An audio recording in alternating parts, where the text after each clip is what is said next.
Assalamualaikum warahmatullahi wabarakatuh. Perkenalkan saya Rahma Ayu Pratiwi dengan NIM J1123057 dari kelas reguler B. Pada video kali ini saya akan menjelaskan mengenai pengukuran beban kerja mental dengan NASA TLX. Nah, guna memenuhi tugas mata kuliah ergonomi yang diampu oleh Ibu Arum Dian Pratiwi SKM MSc. Pertama-tama di sini saya akan menjelaskan apa sih itu beban kerja mental. Nah, beban kerja mental ini adalah suatu kondisi yang menggambarkan tekanan psikologis yang dialami individu akibat tuntutan pekerjaan yang harus diselesaikan. Nah, ini tuh mencakup berbagai aspek, termasuk aspek kognitif, emosional, dan perilaku. Untuk aspek kognitif, ini tuh mencakup kesulitan dalam memahami instruksi atau tugas yang diberikan, serta kemampuan untuk memproses informasi. Untuk aspek emosional, beban kerja mental ini juga melibatkan perasaan cemas atau stres yang muncul akibat tekanan waktu atau target yang tinggi. Selanjutnya untuk aspek perilaku, tindakan impulsif atau kurang hati-hati dalam menjalankan tugas dapat menjadi indikator dari beban kerja mental yang tinggi. Selanjutnya itu dampak dan gejala beban kerja mental. Nah, beban kerja mental ini dapat ditandai dengan gejala seperti kelelahan fisik, gangguan tidur, dan masalah kesehatan lainnya. Selain itu, beban mental kerja yang tinggi ini dapat mempengaruhi kesehatan, keselamatan, produktivitas, dan kinerja pekerja di berbagai industri. Selanjutnya materi mengenai apa sih itu NASA TLX. Nah, NASA TLX ini atau NASA Task Load Index adalah alat evaluasi yang dirancang untuk mengukur beban kerja mental secara subjektif. Nah, metode itu sangat berguna dalam berbagai konteks, terutama dalam penelitian dan analisis beban kerja di lingkungan kerja. Nah, NASA TLX ini menggabungkan beberapa dimensi untuk memberikan gambaran menyeluruh tentang beban kerja yang dialami individu saat menyelesaikan suatu tugasnya. Nah, selanjutnya itu materi mengenai metode NASA TLX. Nah, metode NASA TLX ini menyebarkan beban kerja berdasarkan 6 dimensi utama. Yang pertama itu beban mental atau mental demand. Nah, itu untuk mengukur seberapa besar aktivitas mental dan perspektual yang dibutuhkan untuk melihat, mengingat, dan mencari apakah pekerjaan tersebut sulit, sederhana atau kompleks, longgar atau ketat. Untuk poin kedua yaitu beban fisik atau physical demand. Ini tuh untuk mengukur jumlah aktivitas fisik yang dibutuhkan, misalnya itu mendorong, menarik, dan mengontrol putaran. Untuk poin ketiga itu beban waktu atau temporal demand. Nah, itu untuk mengukur jumlah tekanan yang berkaitan dengan waktu yang dirasakan selama elemen pekerjaan berlangsung. Apakah pekerjaan itu perlahan, santai, cepat, atau melelahkan. Untuk poin keempat itu kinerja atau own performance. Nah, ini tuh digunakan untuk mengukur seberapa besar keberhasilan seseorang di dalam pekerjaannya dan seberapa puas dia dengan hasil kerjanya. Dan poin kelima itu usaha atau effort. Ini tuh untuk mengukur seberapa keras kerja mental dan fisik yang dibutuhkan untuk menyelesaikan pekerjaan tersebut. Dan untuk poin keenam itu tingkat frustasi atau frustration.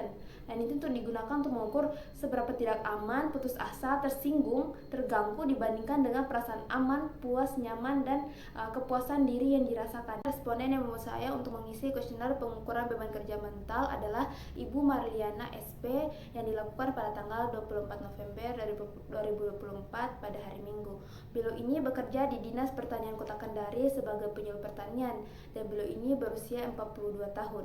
Untuk hasil pemberian bobot untuk mengukur indikator yang dirasakan lebih dominan menimbulkan beban kerja mental terhadap pekerjaannya, beliau memilih 4 untuk mental demand, 2 untuk physical demand, 3 untuk temporal demand, 5 untuk on performance, 0 untuk effort, dan 1 untuk frustration. Sedangkan untuk hasil pemilihan rating untuk tingkat faktor yang beliau alami selama bekerja, yaitu mental demand dengan nilai 55, physical demand dengan nilai 40, temporal demand dan on performance dengan 80, effort 20, dan frustration 10. Nah, selanjutnya perhitungan nilai akhir NASA TLX. Untuk pertama itu bobot mental demand dikali rating mental demand. Beliau memberi untuk bobot mental demand itu 4, sedangkan ratingnya itu 55, sehingga mental demand adalah 4 kali 55 dan sama dengan 220. Selanjutnya itu bobot physical demand dikali rating physical demand. Bobot yang diberikan oleh beliau untuk physical demand itu adalah 2, sedangkan rating physical demand itu adalah 40, sehingga physical demand adalah 2 kali 40 sama dengan 80. Bobot temporal demand dikali rating temporal demand. Bobot yang diberikan oleh beliau adalah untuk temporal demand adalah 3, sedangkan rating temporal demand adalah 80, sehingga temporal demand yaitu 3 kali 80 sama dengan 240. Untuk bobot on performance dikali rating on performance. Beliau memberi bobot on performance adalah 5, sedangkan rating on performance itu 80, sehingga on performance 5 kali 80 sama dengan 400. Selanjutnya untuk bobot effort dikali rating effort. Beliau memberi bobot effort itu adalah 0, sedangkan rating untuk effort itu adalah 20, sehingga effort itu 0 kali 20 sama dengan 0. Untuk bobot frustration dikali rating frustration. Bobot frustration yang diberikan oleh beliau adalah 1, sedangkan untuk rating frustration yang diberikan oleh ibu adalah 10, sehingga frustration sama dengan 1 kali 10, yaitu nilainya adalah 10. Jadi total skor NASA TLX itu untuk Ibu Marliana SP yaitu 220 ditambah 80 ditambah 240 ditambah 400 ditambah 10 dibagi 15, yaitu 950 bagi 15, nilai akhirnya adalah 63,3. Nah, untuk mengetahui golongan beban kerja Ibu Marliana SP ini masuk di kategori mana, di sini kita akan lihat di tabel di slide ini bahwa untuk nilai 0,9 itu masuk dalam kategori rendah, 10 sampai 29 itu masuk kategori sedang, 30 sampai 49 itu masuk kategori agak tinggi, 50 sampai 79 itu masuk di kategori tinggi, dan 80 sampai 100 itu masuk di kategori sangat tinggi. Jadi, golongan beban kerja Ibu Marliana SP berada di antara nilai 50 sampai 79, yaitu 63,3, yang menunjukkan bahwa golongan beban kerja Ibu Marliana SP ini termasuk dalam kategori tinggi.